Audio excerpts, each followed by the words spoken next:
Peter, thanks very much for joining us here on the Intuition Finance Digest today.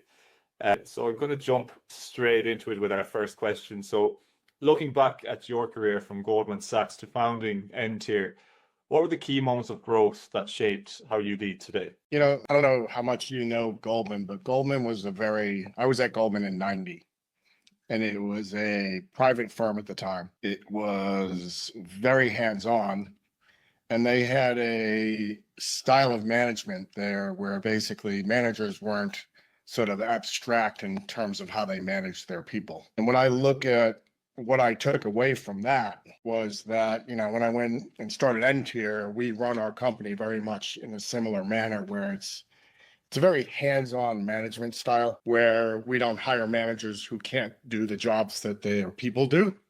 And it turns us into very much a lead by example kind of culture, which I think when you look across industries is kind of people have shifted away to this abstract management concept. And now everything is kind of swinging back into that, smaller teams, smaller organizations, people managing by example, where managers are actually able to do the jobs of the people that work for them. And that's carried through to where we are today, and it's served us pretty well. Okay, great. And how has continuous learning influenced your own career development? Continuous learning it's a tough one, right? Because like when we hire people and when I look at myself, right? When we look at our people, we don't expect them to know everything, right? So this idea that you are going to learn everything in advance and prep for something is kind of like a red herring, right? Because you don't really know where you're going to be, and basically you don't know what you're going to be working on.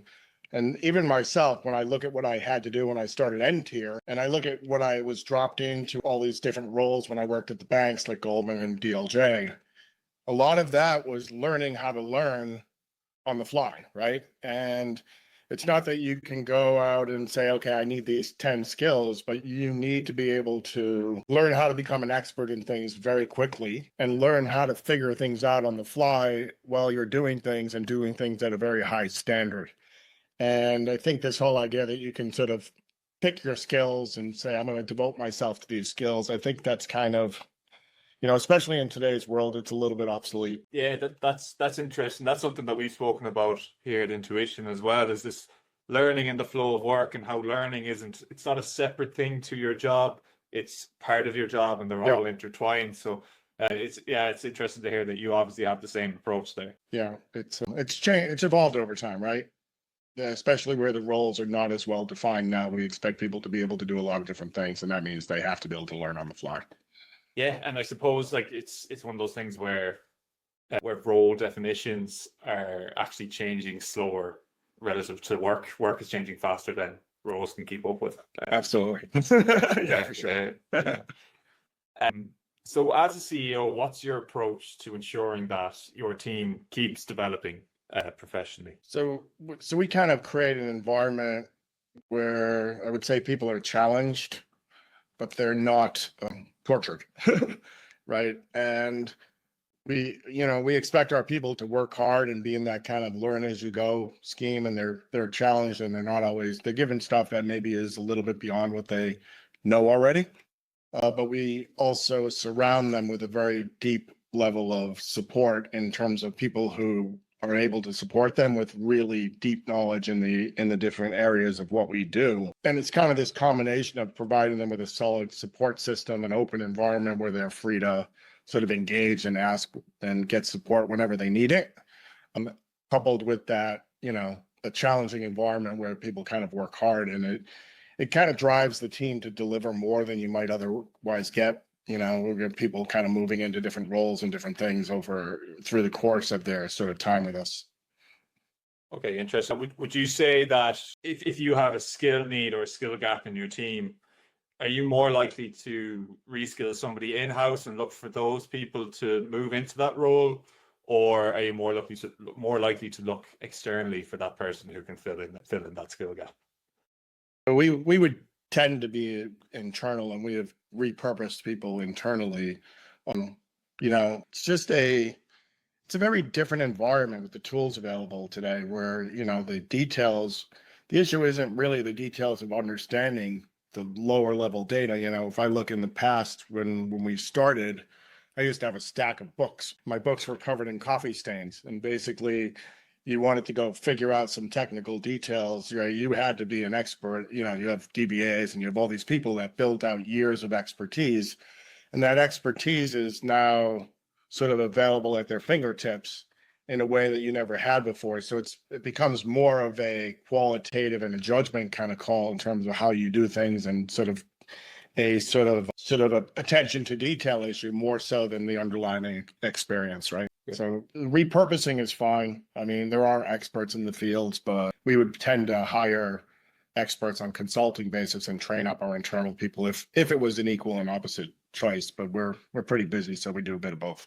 Okay, and what kind of business benefit are you seeing from taking that kind of approach? I mean, the biggest benefit is like it's hard to find, you know, you can get somebody who's an expert in a field, but that doesn't mean they're necessarily a good fit for us as a company, right? So we value the qualitative side of our people a lot, right? So if we have somebody who works well, we know them, they're actually sort of very hardworking and they're smart. We value that a lot more than, you know, well, okay, you know this little bit about Linux or about like AWS or whatever it is, right? So it's qualitative side is the main part of the hiring. The other stuff can be learned. So and you know, that's the benefit of it, right? It allows us to keep our people engaged. It allows us to offer career growth within the roles and have people shifting around without it being like a sort of very regimented sort of structure. Yeah, that's interesting. So obviously gives people a lot of room for growth and a lot of opportunity within the business. Yeah, for sure. So we've spoken about this before, but what is the data challenge in finance? If you could explain that for our audience, and as well from your perspective, why is it such a critical issue, and what skills do professionals need to address the challenge? Well, data and data accuracy are the underpinnings of almost everything that happens in a financial company. But it's not just finance, right? It's medical, it's insurance, it's everywhere, right? And you know, it's been a long neglected area of things where, you know, people used to have their QA departments testing things that they changed. It's very much a technology issue and a sort of data fabric issue across an organization, right? So basically that challenge is critical to like the organization of a company. And you know, it's something that's been long neglected. And it's something that's hasn't been well understood. It's gotten a lot better. There's a lot better of an understanding of it now than there was. I mean, when I started the company back in 2000, which is quite a long time ago, right? Nobody was talking about data. And if you look at where we are today, almost every single conference you go to in the finance space and the regulatory space, all they ever talk about is data. It's like now it's sort of like everybody's like, oh, the data is the problem. Like, well, you know, back in 2000, nobody even understood it. It wasn't on anyone's radar. And that's kind of the foundation of the technology stack we built, was to solve that problem. So if we change tack a bit, so AI is obviously it's a major challenge that businesses are facing in the industry at the moment. So I'd be curious to get your thoughts around AI, what you guys are working on in terms of AI, how you're integrating it into your business, and what you think about that whole shift in general. Yeah, I mean, I think, you know, when I look at AI, I look at AI as just raw compute power. So at the fundamental level of what AI is doing for you, it's massive compute at a level that most people have never seen, right? You look at the data centers they're building out and how much compute they're throwing at that. And from our side, I think when I look at AI, it gives us the ability to process the data exponentially more times for our clients and basically reduce the amount of work they have to do to help them do analytics on their problems, right? So we find problems for people in their data. Our analytics layer, which is using sort of AI-like or AI-type processes, will actually help them figure out where the data is broken and why it's broken, as opposed to them having to pay people for it. Now, there's this whole other AI conversation going on the employee side, right? And I think when we look at AI as an employee accelerator, I think it's really important that, like, you know, there's all this sort of like hype around it, right? And it's very hard to tell the reality from the hype. And we talk to some clients and they're like, okay, 90% of our AI projects fail. It's like, all right. So when you look at AI, it becomes such a non-defined concept that I think it's very hard to understand what people are talking about. You know what I mean? And when people look at AI in the workplace, they're kind of like everybody's sort of like panicked about it because they're like, oh, it's going to take over my job. But like AI taking over your job would be kind of like, okay, I went from the abacus to the computer and the computer took over my job. Well, it's not really true, right? So you really got to figure out where it fits in your organization. And there is a role for it on the people side, but I think people have to embrace it and figure out how it's going to help them be better.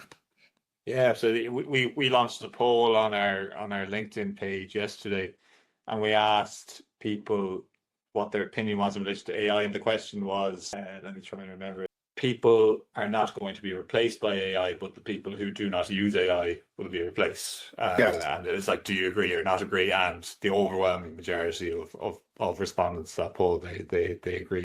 Yeah, I think that's right. I mean, like, we don't hire people who use abacuses anymore. Right. So, like, if you can't use a computer, good luck getting a job. Yeah, absolutely. But the hard part about the AI usage, though, is you need some rationale determination between what is right and wrong. So, you know, AI by itself, if you don't have any basis for understanding the results, you put yourself in a pretty risky category. And when we've looked at it on the employee side, we're like looking at, okay, we're going to open it up in certain regards for our people, but we need them to disclose, like, in order for us to police it, we need for them to tell us what they pulled out of it versus what they actually did, because it creates this scenario where you maybe don't get enough review on it, and then you're getting the wrong results, completely wrong results, and people aren't thinking about it because they think this thing is thinking for them when it's not. Yeah, absolutely. Right? Yeah, and there's an ethical implication as well, and that's one of the main themes that we've seen from our clients is they want to ensure that they develop ethical knowledge around AI and how to use it ethically. Yes, I think that's a big part of that's the disclosure of it, right? Absolutely, yeah. Right, you know, because it's very easy to just pass it off as your own work, but that can be really risky in a technology company, right? Oh yeah, yeah. Like, I don't know, from the US news perspective, but I definitely know from the Europe perspective that there's often news stories like we'll call up some large firm for using AI. I can think of one that was reported on last week, so it's definitely an ongoing problem. So Peter, you've built and grown Entier from scratch. So what lessons about leadership and development have you learned during that process of growing the company? You know, I think when I look at what makes us successful as a company, and we've been really successful, right? We've been in business for what, over 25 years, right? And, you know, we're continuously growing, and our team is growing, and our client base is growing. And I think the qualitative side of it is very misunderstood and not valued enough. So, you know, we're very adamant about, like, honesty, integrity, hard work, right? And, you know, so for example, if we have a problem with our clients, we kind of tell them. We're not like waiting for them to figure it out, right? If we have this expectation of honesty, integrity in our people that over years pays off, because it gets you respect from your clients, it gets you respect from your people. We don't ask our people to lie, right? We're not going to our people and say, oh, well, don't tell anybody this because we messed something up or whatever. Not that we're messing everything up, but but like that integrity and the honesty kind of builds you kind of a culture and also a reputation with your clients where they know they can trust you, right? And over time, that actually adds a ton of value to the relationships and makes them much more sticky. And it's not this kind of short-term kind of approach to things. And I just feel like people looking at this from a career perspective really need to understand. And that starts on the first time you interact with a potential employer, right? So if we have somebody come in for an interview and they're not honest, it doesn't matter how smart. Yes, it's not worth developing the relationship. No, you can't. We wouldn't hire anybody. Like, we won't hire anyone who we don't think is like coming in and being honest and straightforward. It's just a bad experience and a waste of our time. And it doesn't matter if they're like a super genius or whatever. Yeah, absolutely. It's an interesting point. It's a very vulnerable place to come from, but the long-term gain of taking that approach far outweighs that vulnerability, I suppose. Yeah, I just think it's misunderstood, and it's not, people don't put it value on it overall. Even at the corporate level. I mean, you see some of these big companies where they don't adhere to this, right? And you're kind of like, all right, well, do we want to do business Yeah, yeah, absolutely. And so on your day-to-day or in your day-to-day work, how are some ways that you ensure that honesty in the business? Is there any practice that you use to try and I mean, grow that approach within the company? it's a lot of it is lead by example. I mean, obviously running the company, any major things will come up to my desk, right? And if there's ever a question about like, okay, what do we disclose? Do we disclose? My default is always going to be, you need to be honest, right? And it's that example that people know, like people know that we're not going to ask them to lie. We may sort of collectively manage the communication process around things, but it's all about setting the example from the top down, and I'm not involved in every single thing day to day, but and we expect that even within our team, right? So if we find people in the team not being fully honest or transparent about what they're doing, even within the team, we would shut that down. But what's the point? Right? Yeah, what's the point in being dishonest about something? I suppose like if you're not all on the same page in terms of the work that you're doing. It always amazes me how people make these bad decisions in their life. Because we can say this, but it's just kind of. I don't know. I don't get it from my personal perspective, but I think there are people that like are not really transparent or honest at a lot of different levels. Yeah, absolutely. Yeah, and I suppose that there's a human side to that in that honesty, in order to manage the relationship somewhat, because honesty can be harsh and it can be hard to take sometimes. But sometimes there are probably things you don't want to tell people. Yeah, it's like you have to have and you're taking it seriously when you make those hard decisions, but those are the ones that matter the most because those are the ones that build out trust. Absolutely. Whereas I mean, obviously, if you never have to have those conversations, people don't have an understanding of it. But some, inevitably, like we have clients that go back, I don't know, 15, 16, 17 years. And they know over time that if we've done something that wasn't right or they know we'll. Yeah, absolutely. Yeah. Even if it's not good.